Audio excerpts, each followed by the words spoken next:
আসসালামু আলাইকুম। আমি শাকিল হুসাইন। আজকে আমরা শুরু করতে যাচ্ছি বেসিক পিএসপির 4 নম্বর টিউটোরিয়াল। তো এই 4 নম্বর টিউটোরিয়ালে আমরা আলোচনা করব ম্যাথমেটিক্যাল অপারেটরসগুলো, মানে বেসিক যে ম্যাথমেটিক্যাল কাজগুলো আমরা পিএসপি দিয়ে করে থাকি সেই বিষয়গুলো আমরা আলোচনা করব। তো চলুন প্রথমে পিএসপি স্টার্ট করার আগে দেখে নিন আপনার জেম সার্ভারটি রানিং রয়েছে কিনা এবং আপনি যে এডিটর ইউজ করেন সেই এডিটরটি ওপেন করুন। এখানে আমি লিখেছি এবং সবগুলোই কমেন্টসের মাধ্যমে বন্ধ করে রেখেছি যে আমরা দেখব যে কি কি বিষয়গুলো পিএসপিতে ম্যাথমেটিক্যাল অপারেশন হিসেবে কাজ করে। প্রথমে আমরা এডিশন দেখব, সাবট্রাকশন দেখব, মাল্টিপ্লিকেশন দেখব, ডিভিশন দেখব এবং মডুলাস দেখব। শেষে pre increment, post increment, pre decrement এবং পোস্ট ডিক্রিমেন্ট এইগুলো দেখব। তো প্রথমে আমরা দুটো ভ্যারিয়েবল ডিক্লেয়ার করে নিই। এটা হচ্ছে এক্স, এর ভ্যালু আমরা দিয়ে দিই হচ্ছে 10। ঠিক সেভাবে আমরা আরেকটা ভ্যালু ডিক্লেয়ার করি, এটার ভ্যালু হচ্ছে ওয়াই এবং এর ভ্যালু আমরা 20 দিয়ে দিলাম। এটাকে আমরা স্ট্রিং হিসেবে দেবো না, কারণ এটা আমরা ম্যাথমেটিক ক্যালকুলেশন করব, একে ইন্টিজার হিসেবে রেখে দেবো। পিএসপিতে আপনি ইন্টিজার, ফ্লোটিং এই ভ্যালুগুলো নিয়ে শুধু ক্যালকুলেশন করতে পারবেন। স্ট্রিং নিয়ে ক্যালকুলেশন করা যায় না। স্ট্রিং আপনার ম্যাথমেটিক্যাল টার্মসে স্ট্রিং ইউজ করা হয় না। স্ট্রিং শুধু নর্মাল মেসেজিংয়ের ক্ষেত্রে ইউজ করা হয় এবং স্ট্রিং সাথে কনক্যাটিনেশন করেই আমরা এগুলো ইউজ করতে পারবো। আচ্ছা, এখন আমরা এডিশন যদি দেখি, তাহলে এখানে আমরা এডিশনের ভ্যালুটি একটা ভ্যারিয়েবলের মধ্যে নিয়ে নেব। আমি ভ্যারিয়েবল ডিক্লেয়ার করছি। আপনি জানেন আমরা আন্ডারস্কোর দিয়েও ভ্যারিয়েবল ডিক্লেয়ার করতে পারি। ভ্যারিয়েবল জেড এর মধ্যে আমরা নিয়ে নেব এক্স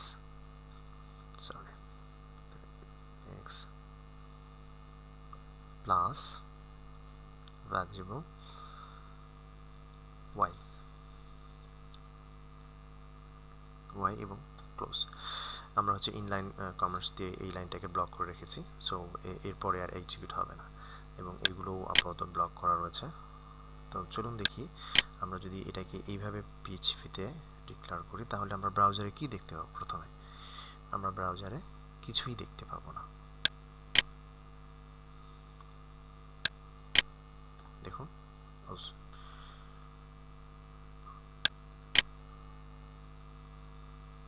আচ্ছা, এখানে আমরা ক্যাপিটাল এক্স ইউজ করেছি। So PSP variable case sensitive আমি আগেই বলেছি। তো আমরা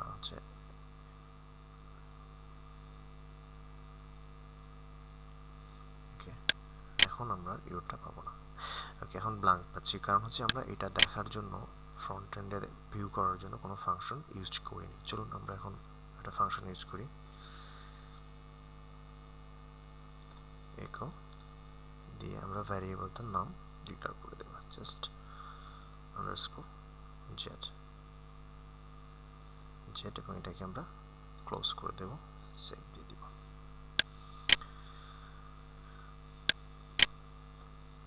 দেখুন আমার ভ্যালুটা রেজাল্ট দেখাচ্ছে 10 আর 20 যোগ করে 30, আউটপুটে আমাকে 30 দেখাচ্ছে। ঠিক একইভাবে আমরা এই কাজটা করতে পারি। আমি চাইলে পিএসপির নতুন লাইনটা এখান থেকেও শুরু করতে পারি। এখানে শুরু করব এবং এখানে একটা এইচটিএমএল ইউজ করব কনক্যাটিনেশন করে, তাহলে সুবিধা হবে যে আমার প্রত্যেকটা রেজাল্ট আলাদা আলাদা লাইনে দেখাবে। এবং সেই সাথে আমি যদি এখানে আরেকটা কিছু লিখে দিই, যেমন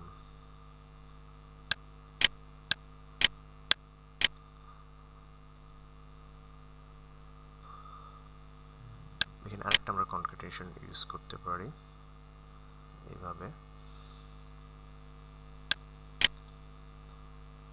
যে এই সম্পূর্ণ জিনিসটাকে আমি একটা কনক্যাটিনেশনে দিয়ে দিলাম।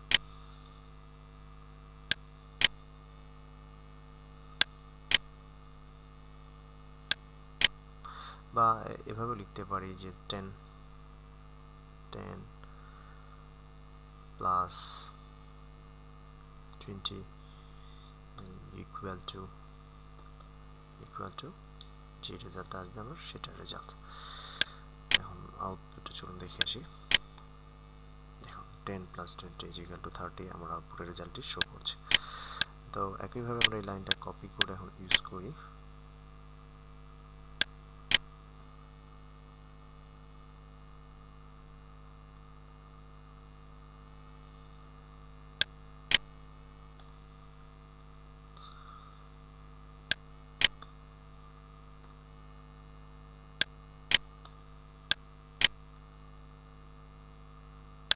আপনি অবশ্যই এই কাজগুলো করার সময় হাতে লিখবেন, কারণ আপনার বেসিক যখন শুরু করবেন তখন আপনি কোড যত হাতে লিখে প্র্যাকটিস করবেন সেটা আপনার জন্য ততই ভালো হবে। আচ্ছা, আমরা আপাতত এইখানে দেখব সাবস্ট্রাকশন সিস্টেম সিম্বলগুলো চেঞ্জ করে দিচ্ছি। মাল্টিপ্লিকেশনের ক্ষেত্রে আপনি শিফট এবং 8 এর উপরে যে স্টার রয়েছে সেই স্টারটি চিহ্ন ব্যবহার করতে হবে। আর ডিভিশনের ক্ষেত্রে শুধু আমরা স্ল্যাশ ব্যবহার করব, স্ল্যাশ। এবং মডুলেশনের ক্ষেত্রে আমরা পার্সেন্টেজ ইউজ করব, শতকরা। ওকে, চলুন আমরা এটাকে এখন সেভ করি। সেভ করে এখন আমরা এটাকে রান করব এবং প্রত্যেকটার আউটপুট আমরা দেখব। এর আগে আমরা এই সিম্বলগুলো চেঞ্জ করে নিই, তাহলে আমাদের বুঝতে সুবিধা হবে।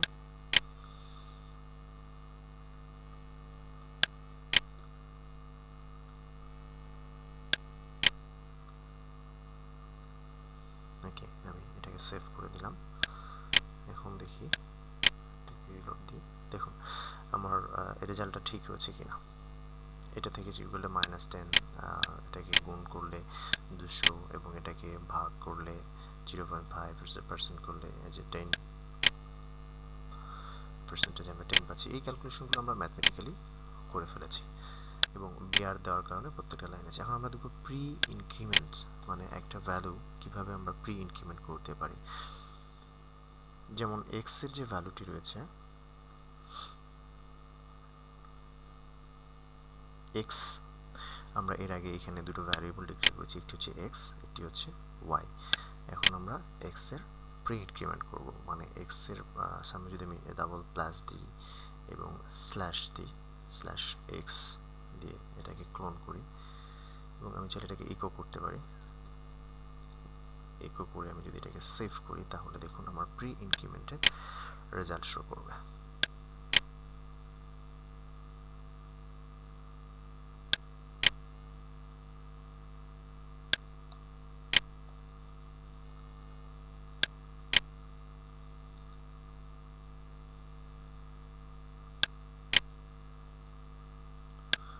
এইখানে আমি ক্যাপিটাল ইউজ করেছি এবং এটাকে স্মল দিয়েছি, এর প্রবলেম। ওকে, এখন আমরা ইকো করি, দেখুন 1100 করছে। এর মানে প্রি ইনক্রিমেন্ট মানে হচ্ছে এইটাকে সে প্রিন্ট এক্স এর ভ্যালু প্রিন্ট করার আগে এটাকে সে মানে 1 ইনক্রিমেন্ট করে নিয়েছে। এটাকে আমরা ইনক্রিমেন্ট অপারেটর বলতে পারি, ইনক্রিমেন্ট অপারেটর। এটা হলো প্রি ইনক্রিমেন্ট। এবার হলো আমরা যখন পোস্ট ইনক্রিমেন্টে যাব, পোস্ট ইনক্রিমেন্টের ক্ষেত্রে কিন্তু এর যে ভ্যালুটা রয়েছে সেটা একেবারে প্রথমেই 10, এক্স এর ভ্যালু আমাদের এখানে 10 রয়েছে, সো 10 সে প্রিন্ট করবে, সে কিন্তু আর ইনক্রিমেন্ট ভ্যালু প্রিন্ট করবে না। আমরা এটাকে এর আগে ক্লোজ করে দিই।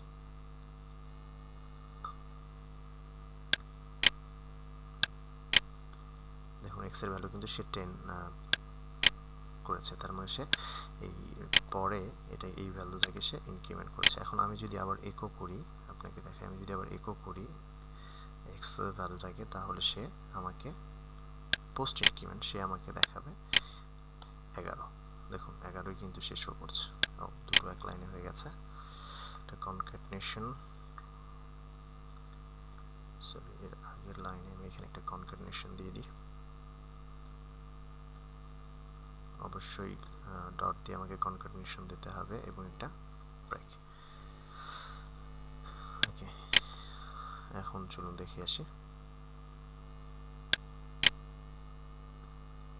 দেখুন এটা 11 শো করেছে, মানে এটা হচ্ছে আগে ইনক্রিমেন্ট করে, আগে রেজাল্টটা একবার শো করে দেয়, দেন হচ্ছে ইনক্রিমেন্ট করে। তো আর এটার ক্ষেত্রে হচ্ছে যে এখন আমরা দেখব এটা ইনক্রিমেন্ট ভ্যালু প্রিন্ট করছে আর এটা অরিজিনাল ভ্যালুটা প্রিন্ট করছে। এটা হচ্ছে পোস্ট ইনক্রিমেন্ট, মানে পরে ইনক্রিমেন্ট করছে, আর প্রি ইনক্রিমেন্ট মানে হচ্ছে সেটা আগেই ইনক্রিমেন্ট করে নিচ্ছে। এখন আমরা দেখব ডিক্রিমেন্ট। ডিক্রিমেন্টের ক্ষেত্রেও একই কাজ আমরা করতে পারি, যে এভাবে আমরা চেক করব যে দেখুন এটাকে যদি আমরা প্রথমেই ডাবল মাইনাস দিয়ে সেভ করি, ইকো করি এবং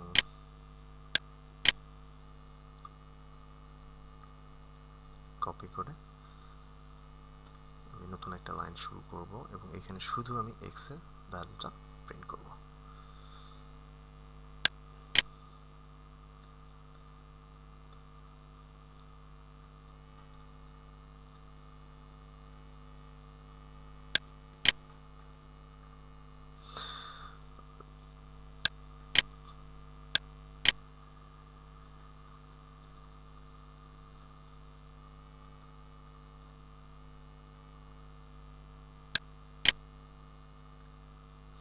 দেখুন প্রথমে আমার যেই ডিক্রিমেন্ট, প্রথমে সে ডিক্রিমেন্ট করেছে এবং সেই ডিক্রিমেন্টটাকে সেভাবে রেখেছে, ডিক্রিমেন্ট করেছে। ও আমি যে এই ইনক্রিমেন্টগুলো করেছি এগুলো আমাকে বন্ধ করে দিতে হবে,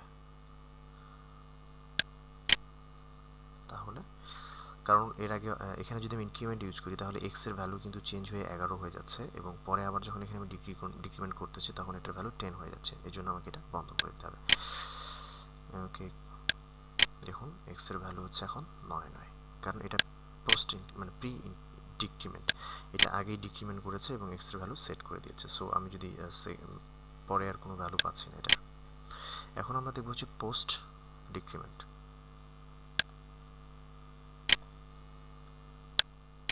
পোস্ট ডিক্রিমেন্ট মানে হচ্ছে আমরা পরে এই ভ্যালুটা ডিক্রিমেন্ট করব, এক্স এর ভ্যালুটাকে পরে ডিক্রিমেন্ট করব